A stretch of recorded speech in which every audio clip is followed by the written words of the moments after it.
welcome to another episode of Inspire Pod with myself, Karan Kang. We bring you the best interviews with leading business people and entrepreneurs across their industry. Today's guest has over 10 years experience within media and entertainment.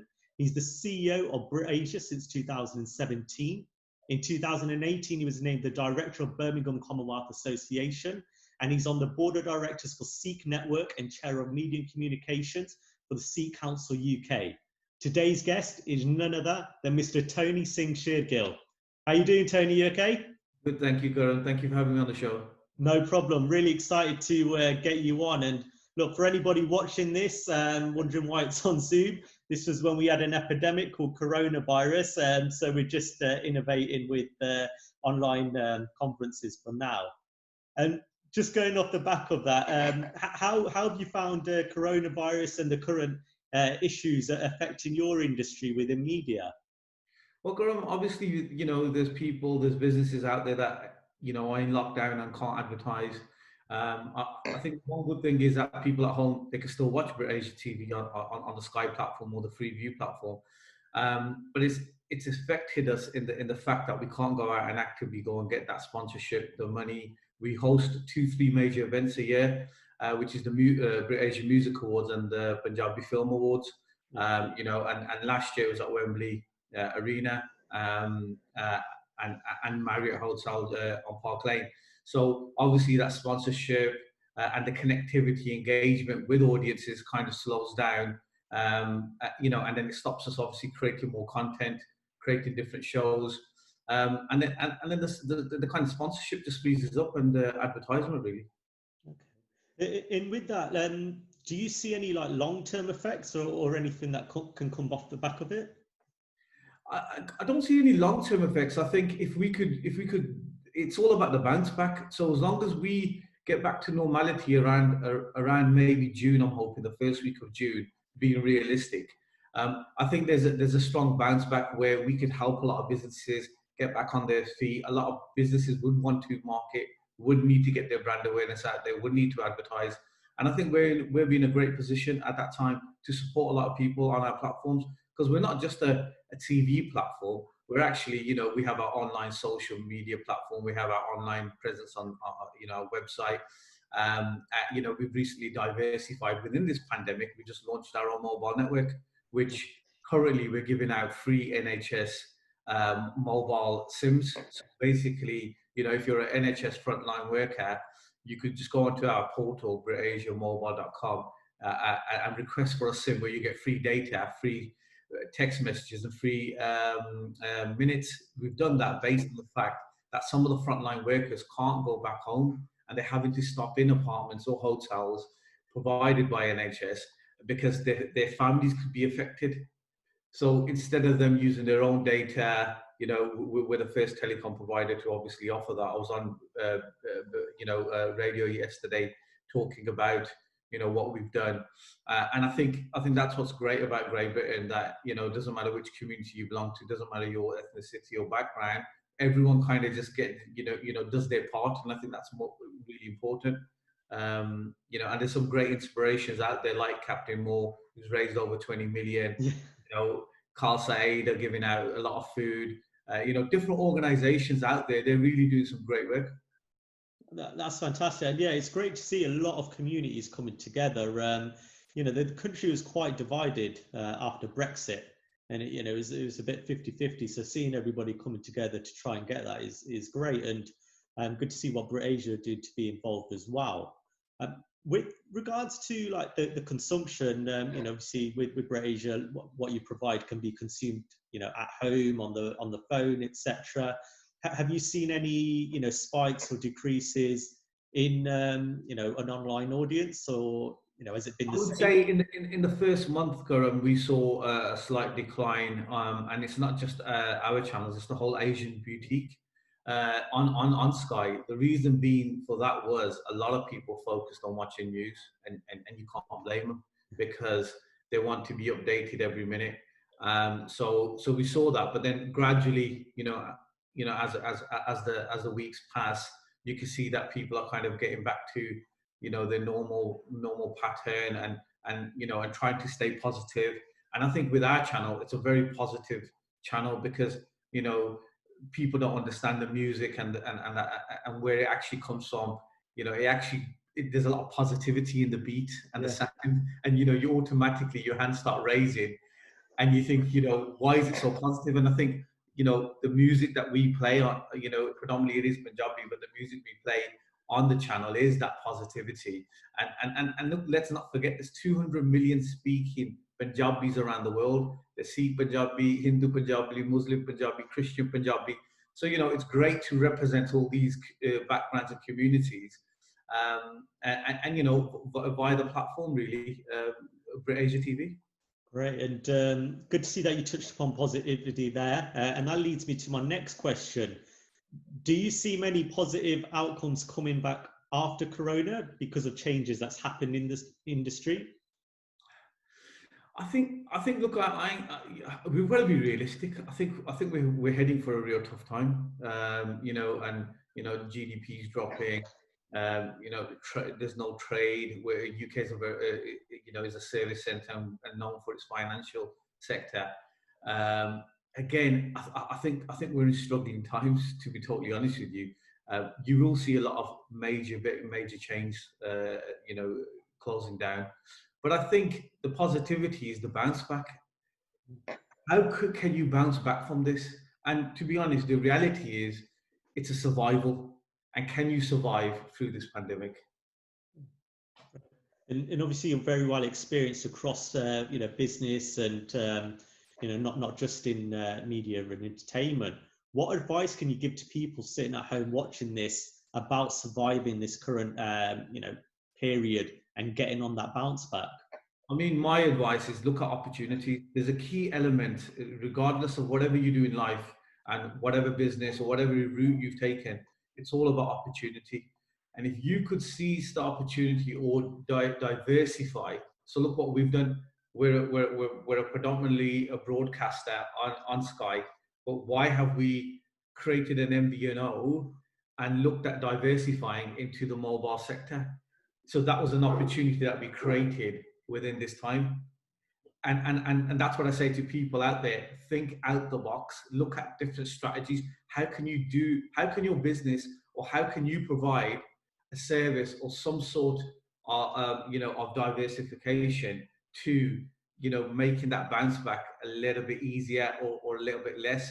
The one thing I will definitely say is drip feed your you know, whoever you need to pay, drip feed them. Yeah. Because at least, you know, and create yourself a cash flow strategy for over maybe from now till about 2 years, and see how you could do a payback, and look at, you know, realistically what, you know, where are you going to be at the end of this circle.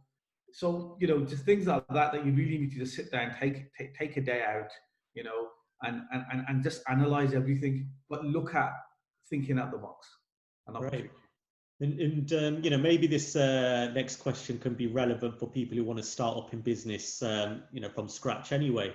But to somebody sitting at home who's got an idea of opportunity, they don't know where to start. Where could they start? Well, look, it depends what their interests are, and it depends what do they want to do. And if they are looking to do a startup, I think it's really important to maybe listen to a few podcasts, you know, and maybe on yours. Yours. and just look at the inspiration, because you don't know what you're going to listen to that's actually going to make your mind think, that's not a bad idea. Why don't I try something like that? Why don't I do something? Like, you know, let's just think out the box. Let's just say you're giving advice over, because this is advice, isn't it? This is just something we're probably providing somebody who could listen and say, well, actually, there is light at the end of the tunnel. I'm going to keep going. And sometimes somebody just needs that. Just needs to have that little bit of, you know, that support, or needs to hear something that will say, you know, I'll keep going, I'll get through this. And I think the biggest key thing and advice I could give to anyone is stay positive. There is light at the end of the tunnel. You know, we'll be back to normality. It is going to be hard, but that's life. Life throws challenges. It's fine. It's part of our journey of life.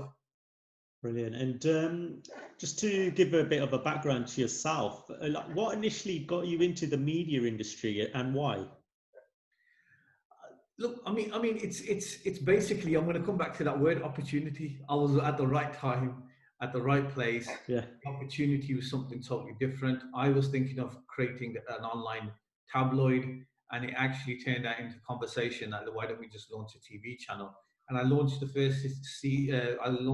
first channel in 2009 January, which was Sikh Channel. So I launched that, with another colleague at the time,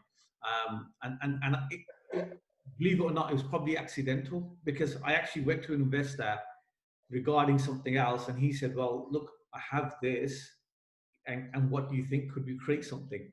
And literally, it was created. And would I say that is that something I've created? Probably not. I would say that we've probably been given the opportunity, to give something back to the community, and that's what it was for me. It was something that I wanted to give back to the community, and I think some people may not believe in this concept, what I'm about to say, but I believe that uh, it was a message from God to basically deliver. Some people are into spirituality, or somebody might think that it's a superpower or whatever. But whatever that is, or it could be your gut telling you, or whatever. I just felt that at that time it was the right time, right opportunity, and I wanted to give something back. That's great. And that's how I actually got into media. Well, and to anyone who comes across opportunity, is there any, I know you mentioned in one of the previous answers about keep a positive mindset, but is there anything else that comes with grasping opportunity and pushing it forward into a successful model? I think is there anything? I mean, let's look at a metaphor. Let's talk about a metaphor. Let's just say, right, I'm sitting in an airport, and it's a current pandemic.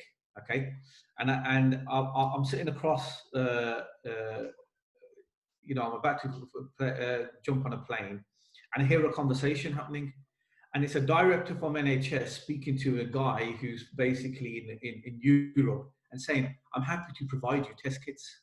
Okay, and this deal's about to take place, and it's a million test kits. Now, what's happened is all the shops are closed because it's a pandemic. Okay, in the airport. No, the social distancing, and nobody wants to come to you. Okay, nobody wants to walk up to you. And this guy hasn't got a pen to sign a contract. Now the deal is worth X amount of £1 million. You've got the NHS guy sitting there, and you've got the manufacturer sitting there from Europe who manufactures test kits, and he hasn't got a pen. I hear this conversation. I've got a pen, which my grandfather gave me, and he said, "This will come in handy one day. I might not be a wealthy man, but keep this pen." And I always thought, what is this pen going to be used to me in my lifestyle? But I'm sitting on this plane, and I've accidentally just got onto this plane because there was an opportunity. I brought a ticket, and I was there just to leave a country or wherever I was in Europe to come back home. Now, here's the opportunity. I've gone to the NHS guy and said, "You haven't got a pen to sign. The manufacturer hasn't got a pen to sign, but he wants to knock you down 25% to use his pen. Here's my pen. I'll have 10% of whatever but use my pen, because without my pen, you're going to get 0%. But here's my pen. Sign the deal. I'll take 10%. That's an opportunity. Now, that could happen in real life, depending on your situation and depending on the circumstance. So basically, be ready for the opportunity. Don't just sit back and just be one of the people on the passengers saying, "Actually, I'm into social distancing," or I've got a pen, but I don't want to be involved. It's about creating and having the opportunity and looking out for it. Yeah, always carry a pen. That's what everyone's going to take from this now. And talking about opportunity, and again, something you mentioned, serving the Punjabi industry, not just for Sikhs, but also Hindus, Christians, Muslims. Was that an opportunity, or was it something that you're passionate about? Where did that part come from? I mean, look, let's look back, and there's a word called Pashokar in Punjabi, which means your background, which means where do you belong, where have you come from, what's your bloodline, and I'm married in Chandigarh. My wife's from Chandigarh. She's very big support of whatever I've done in my life, and always has been. So she took me to a place in India called Hardarpur. So basically, in that area, you could go back and trace your ancestry. Harkirpur, I think it's called, yeah. and basically she helped me draw our kind of family tree. So what happened is one of my cousins is actually a professor in Brit Asia University, and he got involved. And I said, listen, surely we should look at where we've come from, who we are, and let's kind of trace back our ancestry. So basically, we traced it back that we were barons, missals in Maharaja Ranjit Singh's rule. Oh, wow. So basically, we were called Nishan Singh missile. So you could Google it and you'll see they were Shergills. It wasn't a very big missile, but they were given the role of carrying, whenever they went to war, the missile we belong to is they would carry the Nishan Singh, so the flag. So that's why we call Nishan Singh missile. Now there was loads of missiles. Now you'll be familiar. There was Jassa Singh Ahluwalia, Jassa Singh Ramgarhia. There was Sandhu missile. So there's about 12, 13 missiles in Maharaja Ranjit Singh's rule, which obviously, as you know, he ruled all the way up until Afghanistan, and Lahore was his headquarters. So the last rulers of India were the Sikhs of Maharaja Ranjit Singh, and he's probably the greatest Punjabi that ever walked this land. Basically, in his rule, there was never ever an execution. He had Frenchmen he had Frenchmen, he had big scholars within his empire, and you've got to respect that, because every community respected him as well. And if you look at it recently, what's the word I'm looking for? The historians came together recently from Oxford, Cambridge, and around the world, and they looked at who was the greatest ruler, and they gave Maharaja Ranjit Singh, after looking at his whole history of what he'd done for 40 years that he ruled what is now India. In that rule, they gave him that he's the greatest ruler that ever lived. Now, going back to that, and knowing kind of our family ancestry and what we were, and if you look at our family, we're very tall. We're all 6'4". My father, my grandfather, my grandmother, my brothers, we're all really, really quite tall. Even my sisters were very, very tall. And then if you look at that coming forward, the history is a lot more deeper. I won't go into too much, but my grandfather fought in the Second World War, got injured, then returned to India. Then my parents came on a voucher system into the UK, because if you fought in the war, you were allowed to come on a voucher system. All his brothers came, and 3 brothers went back. They said, we can't work here in the UK. It's too hard. This is not for us. We're landowners back home. We're fine. So they went back, and then one of my other uncles joined the Indian Army and then retired as a captain. Now lives in the States. And then my father became a Sikh leader here in the UK of a Sikh temple, quite very active. And then my sister, both my 2 sisters are in politics currently. One in the current government and one in the shadow government. And again, we're just doing things, and I always think, where does this kind of blessing, or where does this come from? It probably comes from our forefathers. And you coming back to why is it good to support the Punjabi community?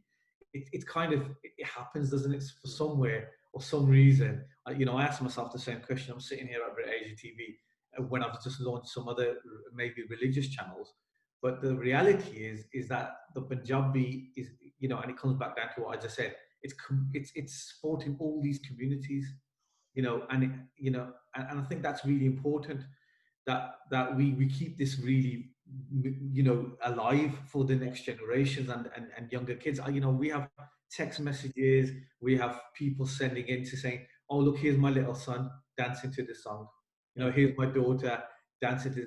It's just a route, isn't it? It's a start of a route.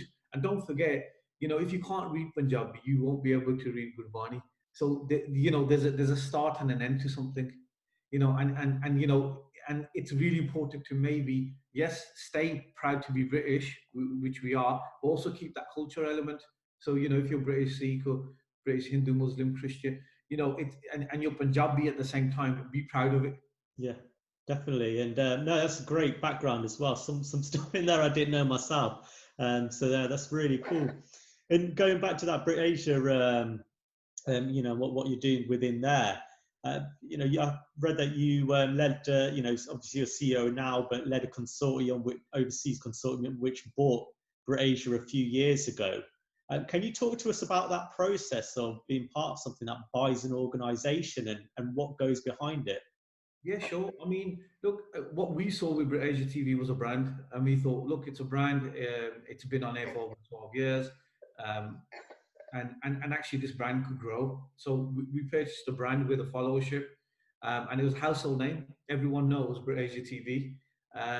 So what we did is, again, we got a few investors together, and to be honest, the investors have been fantastic. They understand the vision, and they understand the importance of keeping a channel like this on air. Um, and again, it was quite difficult because there was around about 10 people in the race to buy Brit Asia TV. Oh, And we were probably we were probably seventh in the row. And what we did is we very smartly, we just said, here's our offer, take it or leave it. And what happened was the proof's in the pudding. So the lawyers asked everybody in that race to put a non-refundable deposit down. So out of all the 10, we were the only ones that put a refundable deposit down. So it kind of then became very easy for us to go through that process and you know and to take the competition out, you know, and that's how it happened. And has it been tough? Yes. Has it been hard to kind of work in this industry? Very much. I found launching the Sikh channels a lot easier. I found this channel's like running 100 weddings in one. You know, just to give you kind of an outcome. Where the Sikh channels were probably like running 100 Gurdwara in 100. You know, but it's interesting. It's good. There's a lot happening. It's something different, and I think if we could keep it running positive rather than saying, you know, Punjabis all they do is drink and they do this, because if you look at Bollywood's direction, every song is a Punjabi related now. You know, if you look at Sacred Games, Saif Khan, great role, great film he played the Sardar role. You know, and if you look at the positivities of actually, you know, Punjabis around the world, what they're doing, feeding, langar, and so on, we're always forthcoming, we're always givers, and you know, it's good to see that, you know, that we're getting portrayed like that now, and you know, and you know, even in mainstream, it's just good to stay positive, you know, and keep that outcome there. okay. And going back to that negotiation phase, you know, you put the non-refundable deposit down. Can you talk to us about what makes you a good negotiator, or, you know, when buying organizations or, you know, building new ones such as the data and communication ones you mentioned earlier? I think, look, it's really smart knowing what the competitor is, who else you could turn to within negotiations, and make sure them conversations are happening. Because it's really important that if them conversations are not happening, you could actually end up turning it the other way around, if that makes sense. So so give you example, when I was negotiating the MVNO, I was actually speaking to another MVNO provider who's actually so our MVNO is on EE, but I was talking to another MVNO who wanted to put us on Virgin. Yeah. So it's very important. Even though I didn't have further conversations with an MVO, I've had initial conversations, and I use that in my negotiation skills to say, look, I'm ready to go. This is who we are. Here's my brand. Here's our viewers figures. This is what we do. It'd be a great add-on. I want to launch this, and you know, and it's things like that that you really need while negotiating, you know, in play. If you haven't got that, then it's just a very one for a conversation between A and B. You always need a C to keep things interesting and negotiation. And the C is really important, because what you don't want to do is A and B doesn't want to fall out, because A and B want to do the deal. Put it all onto C. So let B talk about C and say, actually, they're not that great. Let A say, well, actually, they give me a better deal. And then you come in the middle and you close the deal. So you've actually got a better, you've come better off by including C. Okay. And good advice on what's good in negotiation. What do you see people do bad when negotiating deals that, you know, our viewers can avoid? I think what they do is they rush in. They don't look. They don't read. They don't look at terms and conditions. They just get excited with the deal, and they don't look at what's actually behind the deal, and actually can a go directly to your provider if you do not complete the fulfillment that's required. Yeah. You know, little things like that. That actually, what's happened is if I'm ordering 100 pieces of something from you, and you're providing to Amazon, let's just say, or an online portal, whoever it is, what happens if your supplier can't produce that flow of items? Now, is there somewhere in the clause that actually the person you're selling to can go to your supplier? And guess what's happened? Your business is closed overnight because you thought you were safe. You're only safe if you keep up the supply.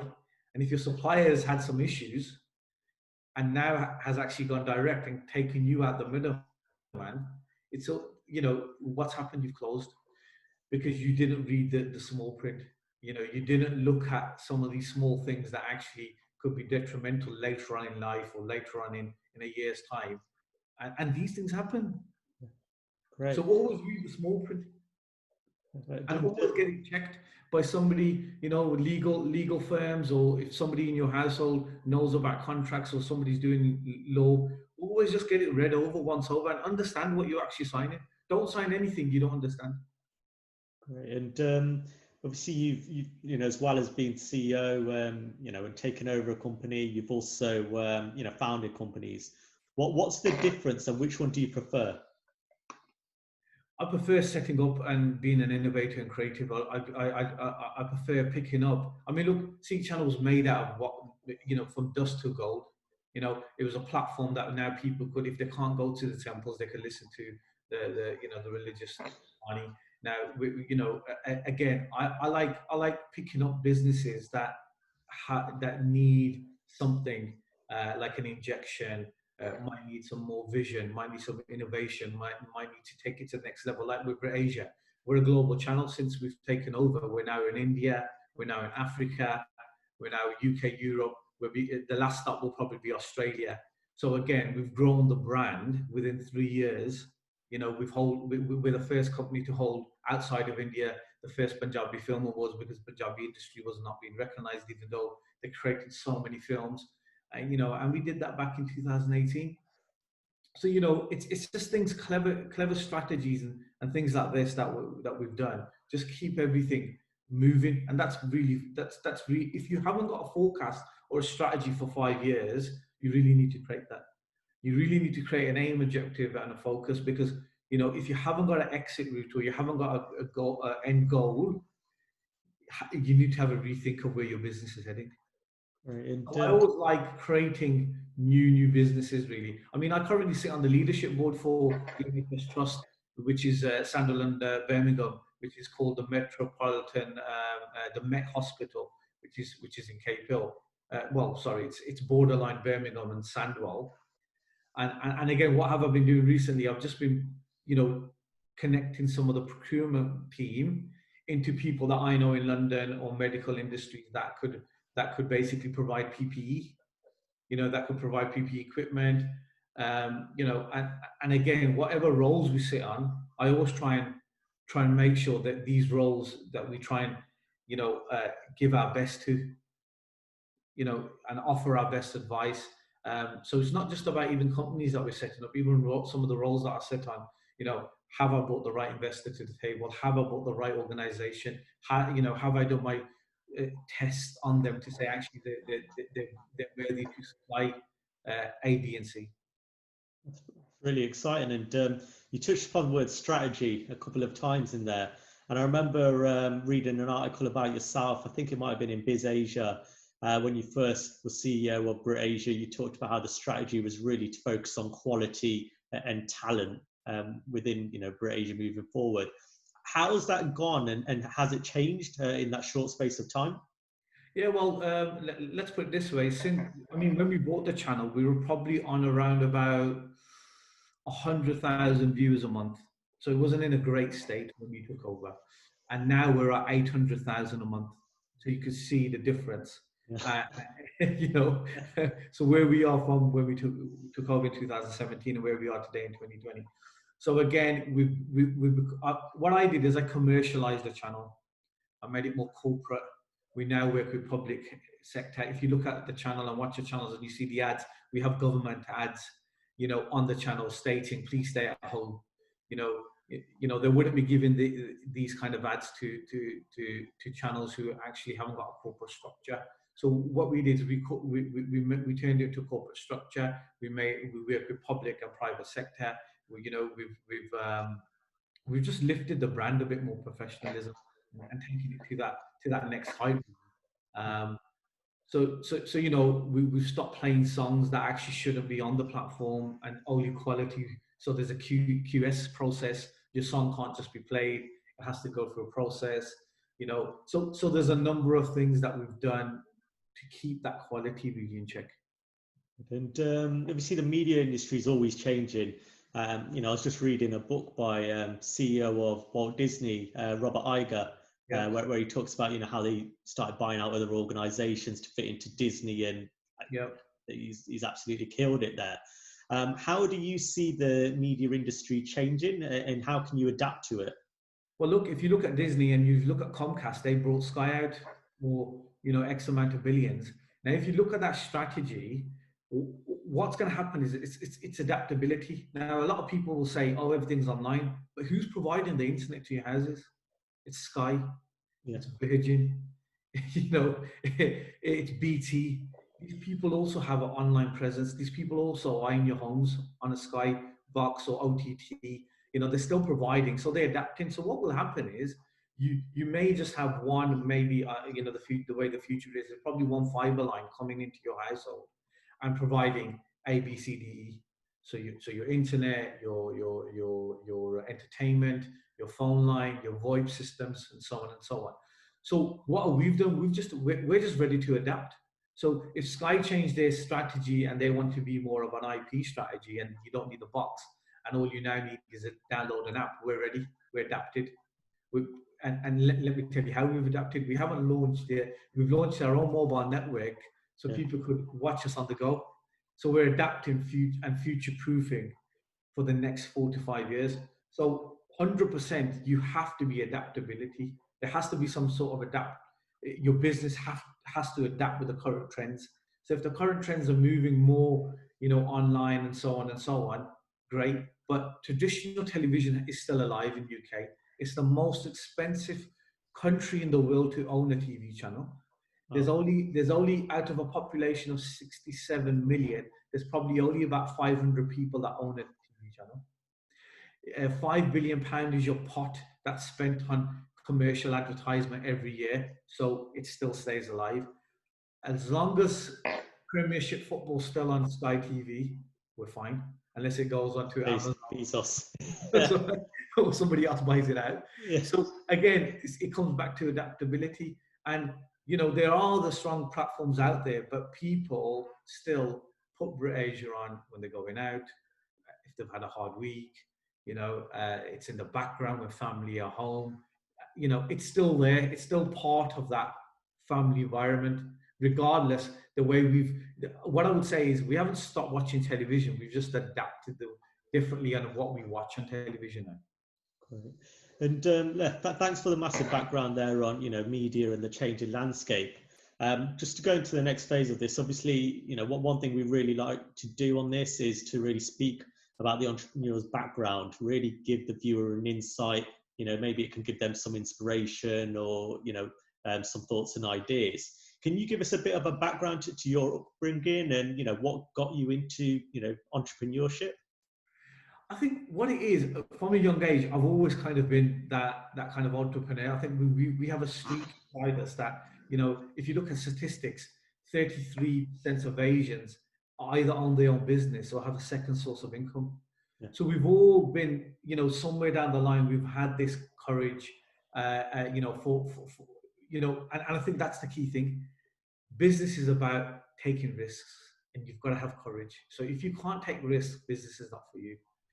So you've got to take a risk, but it has to be calculated risks, if that makes sense. Yeah, take a calculated approach and take calculated risk within business. Let me give you an example.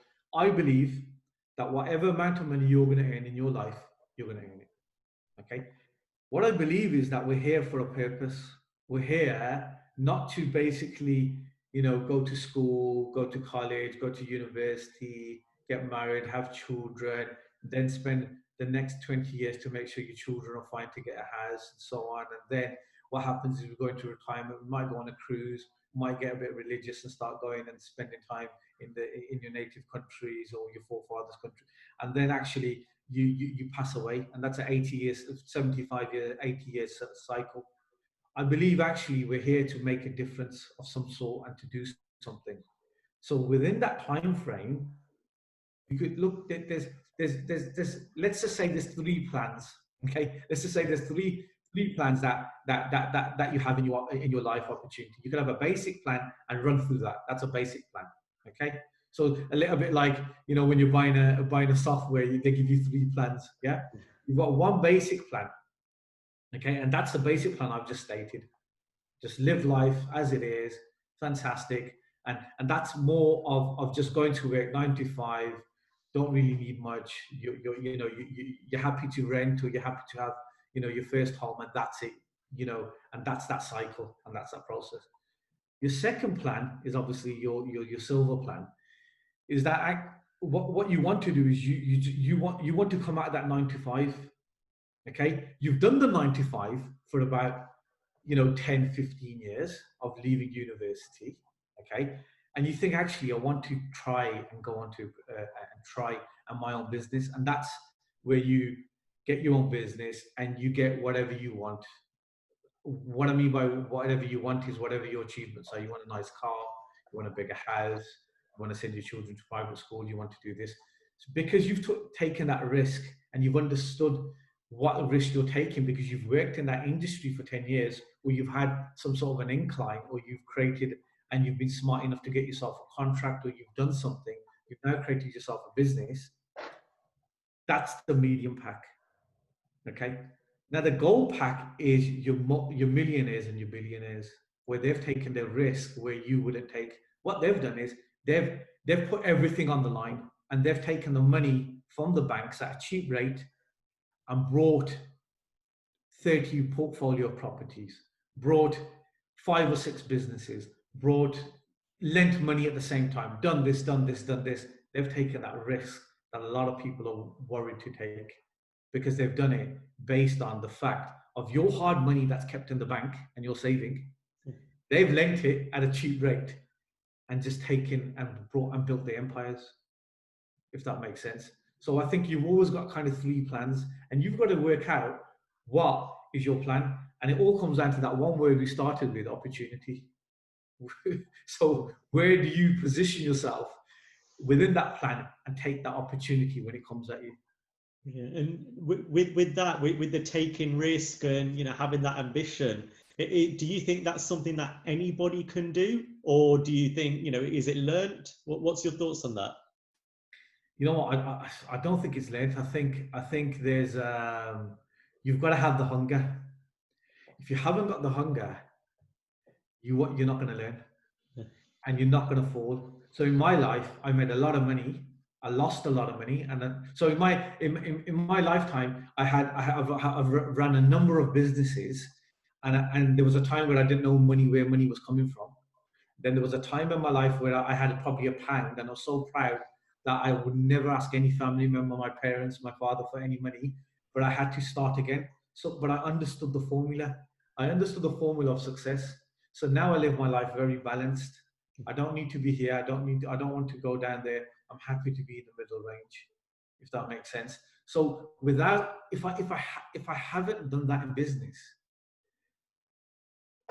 I'm okay to take the risk. If you haven't done that, if you haven't had your own business and lost your money and then made it again and then looked at certain things, how are you going to then survive in that circle? And always dream big. Always think, actually, this is impossible. Because guess what? If you fall somewhere halfway, that's good enough. Yeah. Always think big. Always try and do the impossible. You know, we launched the first Sikh channel in the world. That was impossible. People thought, well, when's this going to happen? You know, I haven't stopped here. There might be something else we're going to create. We'll create something else down the line. We'll do something else in the next 5 years, 10 years. We'll keep going because, you know, that's what I believe I am. I believe I'm a kingmaker, and we'll create and keep doing things that better the communities, and better society, and better the next generations to come. Money will come to you. Don't worry about money. Just think about your strategy and your plan moving forward.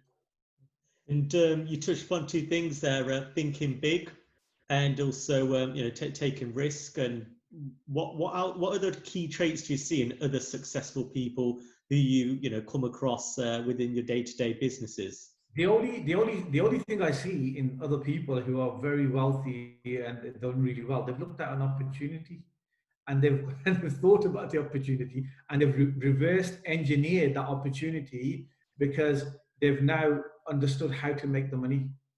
Everyone who's good in maths knows how to make money. It's very simple. It's a very simple formula to make money. But what do you do when you have money? Some people will have money and just say, well, that's it, I don't need anything else in life, and disconnect themselves from society. Some people have money and give X amount back to charity. Some people have money, but then they're forward thinkers, and they will invest in about 50, 60 businesses, because that's going to now help society and economy and give other youngsters opportunities because they had an opportunity. And out of them 54 might, maybe the ratio is maybe 5 or 10 will survive, but guess what, out of them 10 might be the next Facebook, might be the next big strategy. So you have different kind of engineers. If you look at the big businesses in the world, you know, the owner of Tesla he's not a car manufacturer. He wants to change the ecosystem. He's built a battery. So if you look at, he's built a battery that will sustain for X amount and reduce, the economy's emissions and so on and so on. So these people are forward thinkers. You might think, oh, if you look, if you look at, he's running at X amount of debt. If you look, if you look at this, the wealth his wealth is on the exit plan. It's not about selling cars. It's a bigger plan, and that's how you've got to think. You can't think, I'm buying something, I bought a building for £100,000, I've sold it for £200,000, I made £100,000 profit. What are you going to do with £100,000 profit? Because number one, it's going to get taxed. Okay, so you have to pay tax on it. Number two, you've made the profit, but then what? What have you done? You've done it for yourself, but what's the next strategy? You're building your wealth empire, which is great, but then what's the next strategy? Where are you moving from there? Because guess what? It's not,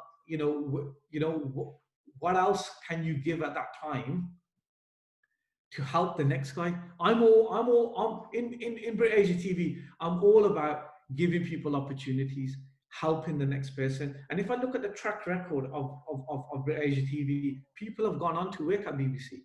People have gone on to work at McCann. People have gone on to work at big major Sky Sports and so on and so on.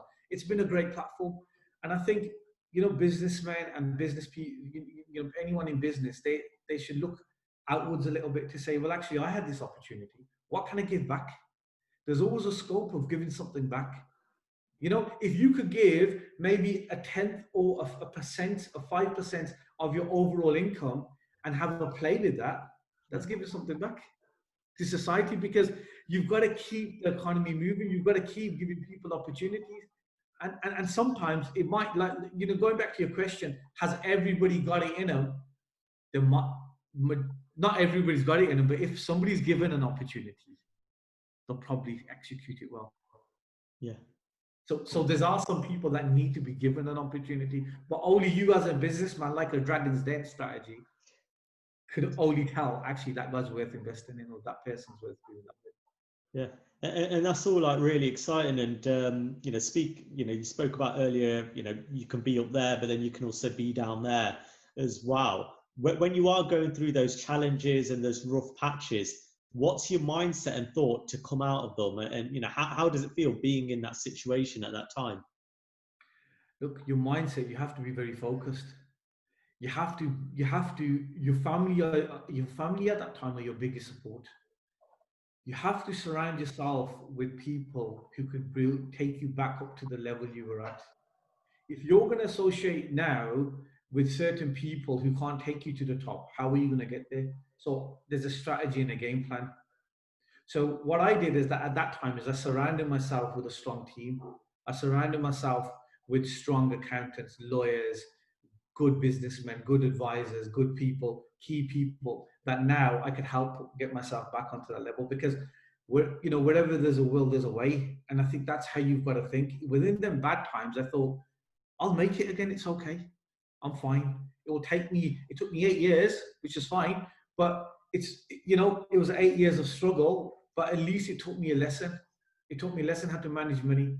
It taught me a lesson not to be egoistic. It taught me a lesson that, be wise, give good advice, be humble, help people if they ask for it. So it's a journey of life, and actually it helped me. It helped me, it helped me think about life with a different aspect. Right. And with success, obviously, it's a word that gets bandied about a lot. What does success mean to you? Success for me means leaving a legacy, leaving something for others that will benefit, leaving something, when we're not here, for others to benefit. That's what success will be. It's not about, having having so much money in my bank account and so on and so on. That's how I would define success: is leaving a legacy, leaving something for next generations to learn and pick up off. When we're not here in whatever 100 years time. Right. And one of the reasons we really like to do this show is, I'm sure you see it, you're obviously connected in the media industry. There's a lot of social media channels which makes, building your success or, building wealth seem a lot easier than it is. You see these fad courses or, social media influencers, etc. Can you give an idea on, what the real hard work it does take to reach your goals, and, what comes from the person within that? The real hard work is dedication. But guess what? The biggest impact that happens in building a business and doing something is your family. They don't see you, the time, the efforts. Media is not a 9 to 5 role. It's a 7 day a week. Okay. And there's no hours. There's no 9 to 5 in media, because it's old news in 5 minutes. So technically we have to keep thinking and innovating and creating and sourcing and so on and so on and so on. We're thinking all the time. So again, it's the hard work you put in. You could go on these courses and I know you're coming away with really is some kind of that you already know. And it's about hard work that you put into your business, and it's about reaching out. It's about networking. It's about meeting different people, because statistically, if you send 100 emails out, 2 emails might be amazing. I was on a call with British Commonwealth Association just 3 days ago. Somebody on there had one of my colleagues had an order from Amazon. And here's an opportunity, because if I wasn't on the call, I wouldn't have heard about that. But he had an order from Amazon for some masks, for some masks that they required medical and non-medical. Now, I have a friend who does a lot of work export and import from China. Now, I introduced him to him. And again, it's the hard work. And what I've done is I'm getting CC'd into these emails, and I can see the emails are going backward and forward at 1 o'clock in the morning. China's waking up at this time, so it's that hard work, it's that effort, it's that time, it's that dedication. But then what does success and money buy? It buys you time. As long as you know that, and as long as it buys you time and comfort. Yeah. As long as you know what to do with that time and comfort, run and go and get the money. Right. What I'm doing is I'm thinking, let's enjoy what we do. Let's make a change for somebody. Let's help people on the way, on the journey, and let's leave a legacy. And with that, that time, how would you advise people to balance work and hitting their goals with, healthy balance and, trying to get time with their family and friends, etc.? I think, look, there has to be a cut-off line. If your cut-off line is 7 o'clock and you turn your phones off, it is what it is in the evening. But then it's important to go for walks, and it's important to look after your health. It's important to eat well. It's important to, meditate, and whatever you do, it's important to pray. It's important to, if you do yoga, fine. So it's important to have a balanced life. You always must remember it has to be balanced. And it's always important to give back to charity, and that's the way of life of what Sikhs are taught, that we have to give 10% of whatever we earn back to charity, because it's a way of life. So live life in a balance. That's what I've learned within my small journey. I think we've got a lot to do yet, and I think have a balance in life. Enjoy your life. Have time to pray. Have time to work. Have time to spend with family. Have time to pray, and have time to work hard.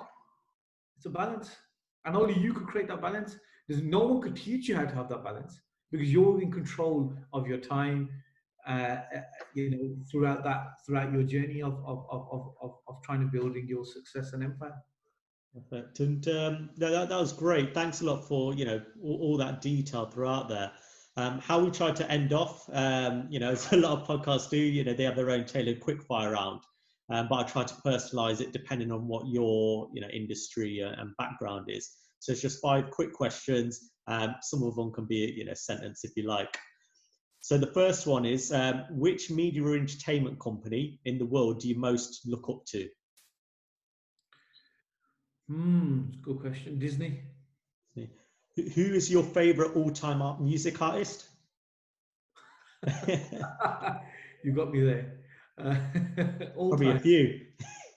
There's too many to say, to be honest. And if I say one, then everyone's going to say, "Oh, is that why they're getting played more on Brit Asia TV?" So I probably, I respect everyone's different music. It's a tough question for me to even answer, but actually, I'll answer it. Kuldeep Manek, Surinder Kaur, some of the old traditional sounds and that music. I really, really enjoy listening to them kind of music. Right. And who was your idol growing up? My father. And would you say work for money or work for your what you're passionate about? Passionate. Right. And final question, what is one bit of advice you would tell your 18-year-old self today? Stay positive, stay focused, look out for the opportunity, seize the moment, and make a difference in your lifetime. Fantastic. That's great. Look, really, thanks again so much. It was a lot of fun. Is there anything else you want to add to that, or where can people find you? Well, look, Brit Asia TV, we're 74% demographics of the UK population. You can find us on Sky, online, britasia.tv. We're on Sky Channel 767. Check us out. We're available. We're very easy accessible. And Gaurav, thank you for taking time out. And it's great to, hopefully somebody will benefit and take something away from this podcast. Yeah, absolutely, and that's really what we want to do. And absolutely, with the amount of information you gave there, we're confident people can. And with Inspire Pod, please like, share, subscribe, follow us on inspire.pod. We're also on LinkedIn as well. And we look forward to the next episode.